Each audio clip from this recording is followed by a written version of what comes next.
Европската комисија вчера отворено се вмеша во спорот за името со Грција и ги зацврсти позициите на Атина, која бара македонците да се откажат од националниот идентитет.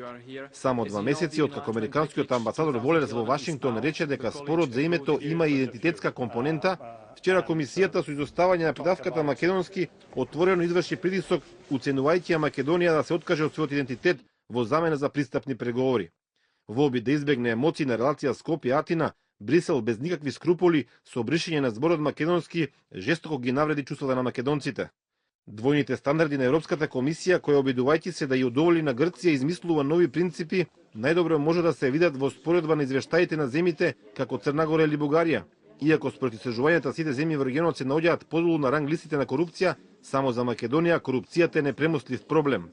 Најкарактеристичен пример за двојни стандарди е третманот на областа медиуми. Паралелно со реалните критики за состојбата во медиумите и слободата на говор, Европската комисија стори преседан и на пресконференција во Брисел право да прашува му даде само на новинар кој со години работи проекти финансирани од европски фондови. Дали поради страф од прашање кое би се однесувало на дискриминаторското изоставање на придавката македонски, другите акредитирани дописници од Македонија не добија можност да постават прашање до комесарот Фуле. Само со уште едно прашање од македонски медиум, комисијата ќе ги избегнеше обвинувањата за конфликт на интереси и наместено прашање кое не смееше да се однесува на срамното изоставање на придавката македонски. Боријан Јовановски, Eurozone program from Macedonia. Commissioner, do you think the report from last year is almost the same, especially in regard of freedom of media and judiciary, if not the worst? Do you think that Macedonia could start the negotiation with such a situation, especially in the field of freedom of the media? And if the situation continue like this, do you think that Macedonia could preserve the recommendation to start the negotiation?